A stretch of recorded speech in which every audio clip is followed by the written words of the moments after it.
하나님을 올바로 아는 것이 중요하다. 하나님을 올바로 아는 것이 중요하다라는 제목으로 말씀 전하겠습니다. 오늘 말씀 제목처럼 그 하나님을 올바로 안다는 것은 너무나 중요합니다. 왜냐하면 하나님이 어떤 분이신가를 바로 알지 못할 때 심각한 문제에 빠질 수가 있기 때문입니다. 아수르는 하나님의 도구로 쓰임받은 나라입니다. 하지만 아수르를 도구로 사용하신 하나님에 대해서 잘못 알고 있었기 때문에 결국 심판을 받아서 멸망하게 되었던 것을 우리는 볼 수가 있습니다. 그렇다면 아수르가 하나님에 대해서 잘못 알고 있었던 것이 무엇일까요? 하나님은 아수르를 이스라엘을 징계하는 막대기요 그리고 몽둥이로 사용하십니다. 5절 말씀해 보시면 아수르 사람은 화 있을진저 그는 내 진노의 막대기요 그 손의 몽둥이는 내 분노다라고 말씀하고 계십니다. 사실 아수르는 당시 히브리 사람들의 관점으로 볼 때에 불경건한 자들이었고 사악한 자들이었습니다. 그런데 어떻게 그들이 하나님의 백성을 심판하는 도구로서 하나님 앞에 사용될 수 있는가? 과연 그러한 자격을 가질 수 있는가라는 그런 의문을 가질 수가 있습니다. 하지만 당시 북쪽 이스라엘이 그만큼 아수르 사람들보다 더 불경건하였고 더 사악한 자들이었다라는 것을 우리들이 짐작해 할 수가 있다는 것입니다. 이는 이스라엘을 향한 하나님의 분노가 얼마나 심했는가를 잘 보여주는 것이다 라고 할 수가 있습니다. 당시 이스라엘은 하나님과의 언약을 깨뜨리고 약한 자들의 권리와 재산을 약탈하고 우상을 섬기는 그러한 하나님의 진노의 불이 타오르도록 하였던 것입니다. 1절 2절 말씀해 보시면 불의한 법령을 만들며 불의한 말을 기록하며 가난한 자를 불공평하게 판결하여 가난한 내 백성의 권리를 박탈하며 가부에게 토색하고 고아의 것을 약탈하는 자는 화 있을진저라고 기록하고 있습니다. 이만큼 당시 이스라엘 백성들은 이 불의한 법령을 만들어서 애매한 사람들에게 이 고난을 받도록 만들었고 또 가난한 자들을 불공평하게 판결했고 유전무죄라는 그런 말이 있는 것처럼 돈이 있으면 죄가 없는 것 같은 그런 불공평한 판단을 행하였고 또 가난한 백성들의 권리를 박탈하는 그리고 고아의 것을 약탈하는 그러한 악한 행위를 저지르고 있었던 것입니다. 그래서 하나님은 아수르를 사용해서 이스라엘이 탈취를 당하게 될 것이고 길거리에 진흙처럼 짓밟히게 될 것이다 라고 경고하고 계십니다. 6절 말씀해 보시면 내가 그를 보내어 경건하지 아니한 나라를 치게 하며 내가 그에게 명령하여 나를 노하게 한 백성을 쳐서 탈취하며 노락하게 하며 또 그들을 길거리에 진흙같이 짓밟게 하려 하거니와 라고 말씀하고 계십니다. 하나님께서 아수르를 보내어서 북이스라엘 즉 경건하지 아니한 나라를 치게 하시겠다라고 말씀하고 계십니다. 여기 경건하지 아니한 나라라고 말을 할 때에 여기 나라라는 이 단어는 꼬이라는 그런 단어를 사용하고 있습니다. 사실 이 꼬이라는 이 단어는 이방 민족을 의미하는 그러한 단어입니다. 하나님께서 이스라엘 백성들 즉 하나님의 선택된 그런 하나님의 백성들을 나타내는 단어는 함이라는 단어를 원래 사용합니다. 그런데도 불구하고 하나님께서 여기 꼬이라는 이 단어를 사용한 이유는 이제 더 이상 이스라엘이 하나님의 택한 백성으로서의 자격을 가지고 있지 않다라는 것을 암시하는 그런 말씀이다라고 할 수가 있을 것입니다. 하나님의 백성이면 하나님의 백성답게 살아야 하는데도 불구하고 하나님의 백성답게 살지 않음으로 인해서 결국 그 자격을 박탈당하는 꼬이라는 말을 들을 수밖에 없는 그러한 이스라엘 백성들이 되었던 것입니다. 이처럼 하나님의 백성으로서 경건하게 사는 것이 당연한데도 불구하고 그렇지 못할 때에 하나님의 백성으로서의 자격을 잃게 되고 심지어 이방인들로부터 길거리에 진흙같이 짓밟히게 되는 그러한 수치와 모욕을 당하게 된다는 것입니다. 그런데 문제는 하나님께서 이스라엘 백성들을 치시는 그 목적이 있지 않습니까? 그런데 하나님께서는 이스라엘 백성들을 해결시키기 위해서 또 돌아오도록 하기 위해서 이방인인 아수르를 도구로 사용해서 이스라엘 백성들을 이렇게 징계하는 것을 볼 수가 있습니다.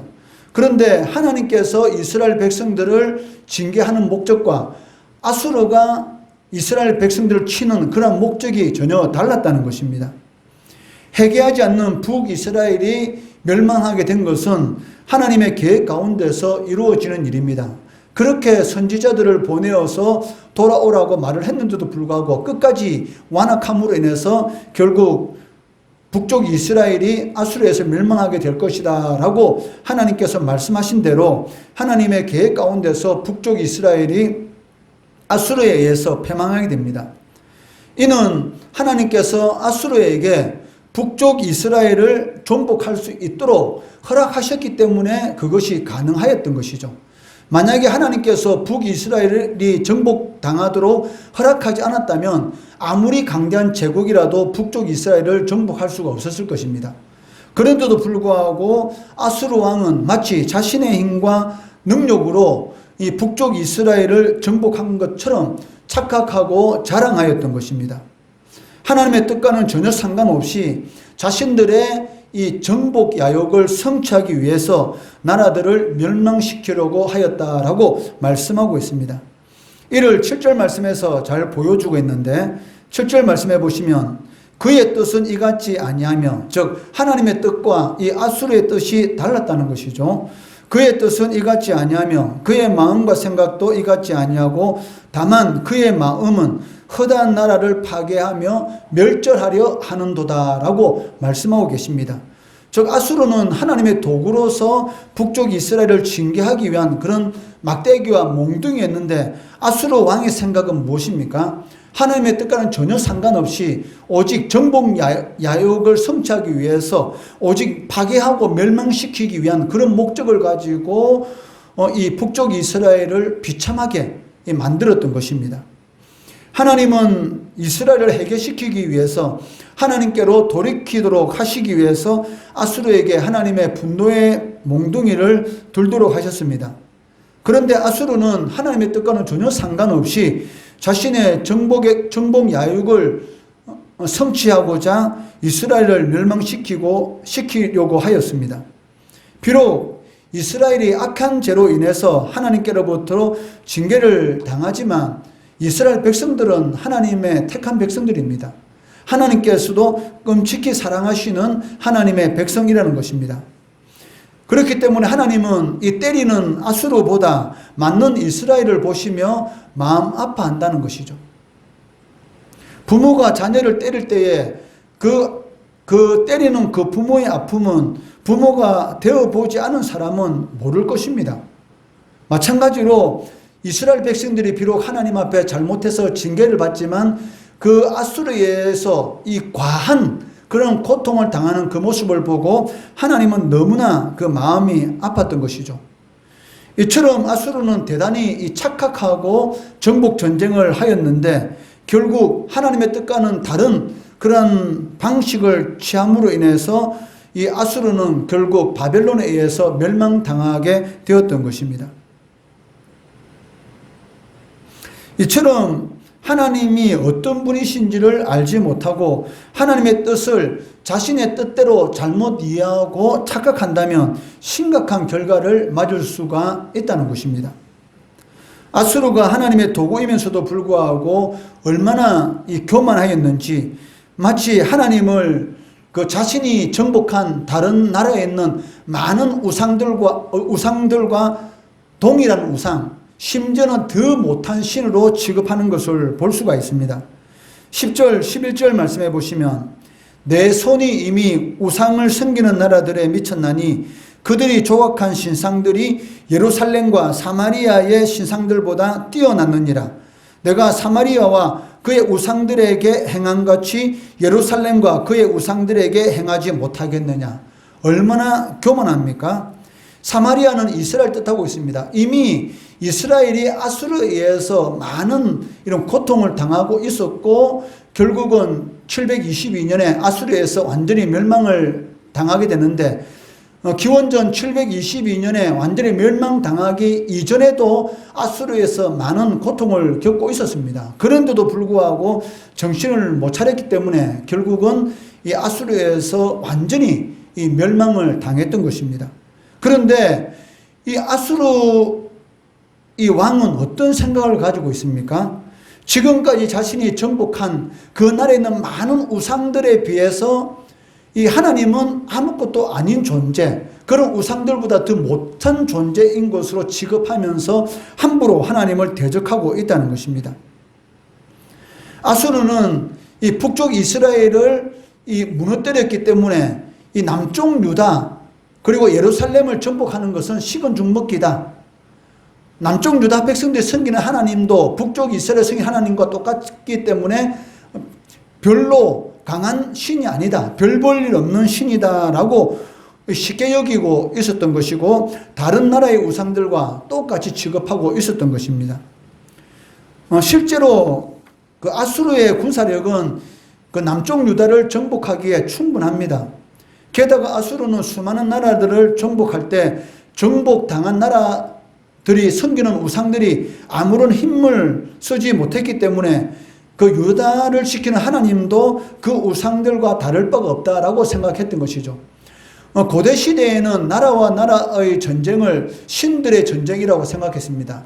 즉 자신들이 섬기는 신이 강하면 상대편 나라와의 전쟁에서 이길 수 있다라는 그러한 생각을 가지고 있었기 때문에 이 아수르 같은 경우는 많은 나라를 정복하면서 우리가 섬기는 신이 가장 강하다. 그런 생각을 가지게 되었기 때문에 여호와 하나님에 대해서도 아무렇지도 않은 그런 별 볼 일 없는 신으로 취급하고 있었던 것입니다. 그런데 이것은 그 아수르의 치명적인 착각이었던 것이죠. 결국 하나님을 우상처럼 취급한 아수르는 그들의 교만으로 인해서 하나님의 징계를 받게 되고 역사 속으로 완전히 사라지게 되었던 것을 우리는 알 수가 있습니다. 이러한 아수르의 패망의 역사를 통해서 우리는 하나님이 어떤 분이신가를 제대로 안다는 것이 얼마나 중요한지를 깨달아야 한다는 것입니다. 그 하나님께서 우리와 함께 교제하기를 원하시고 또 우리의 기도를 들으시고 우리에게 복 주시기를 기뻐하시는 하나님이십니다. 그 사실 하나님께서는 우리가 섬기는 하나님이 어떤 분이시라는 것을 이미 성경 말씀을 통해서 우리들에게 보여주고 있습니다. 여러분들이 설교 말씀을 잘 듣고 또 성경 말씀을 읽으면 당연히 우리가 섬기는 하나님은 이런 분이시다라는 것을 알게 되는 것이죠.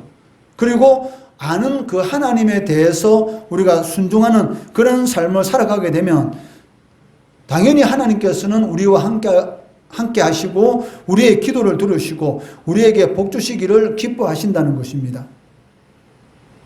그렇기 때문에 하나님께서 성경에 말씀하신 대로 하라고 하면 되는 것이고 하지 말라고 하면 하지 않으면 됩니다. 그런데 이 적지 않은 성도들이 하라고 하면 하지 않고 하지 말라고 하면 하는 이런 청개구리의 그런 심령을 가지고 신앙생활하는 성도들이 적지 않다는 것이죠. 이것이 가장 문제입니다. 하나님이 하지 말라니까 자기 생각하고 맞지 않으니까 하는 그런 일들이 있고 또 하나님께서 하라 하니까 또 자신의 생각하고는 맞지 않으니까 하지 않는 그런 일들을 우리가 볼 수가 있다는 것이죠. 이것은 하나님께서 기뻐하는 그런 일이 아니라는 것입니다. 성경은 하나님을 가장 잘 아는 길이고 하나님의 복을 누리는 길이 무엇인가를 우리들에게 가장 잘 보여주고 있습니다. 그렇기 때문에 말씀이 가라 하면 가고 말씀이 서라 하면 설 때에 우리의 삶 가운데 이런 형통의 또 평안의 은혜가 임하게 된다는 것이죠. 오늘 말씀 제목처럼 하나님을 올바로 아는 것이 중요합니다. 그것이 바로 우리를 복된 삶으로 이끄는 그러한 길이기 때문에 그렇습니다. 주의 말씀은 내 발의 등이요 내 길의 빛이다 라고 고백한 다윗의 그 고백처럼 하나님의 말씀이 여러분 심령 가운데 차고 넘치게 되면 어떤 어려운 상황 가운데 있을지라도 빛이 되시고 그런 능력이 되주셔서 우리를 그 환난 가운데서 건져주시고 하나님 하나님께서만이 주실 수 있는 이 세상이 주지 못하는 그런 은혜를 베풀어 주신다는 것이죠. 이것을 꼭 명심하시고 하나님을 아는 일에 힘쓰는 그런 성도, 그를 통해서 복된 삶을 누리는 성도 되시기를 주의 이름으로 축원합니다.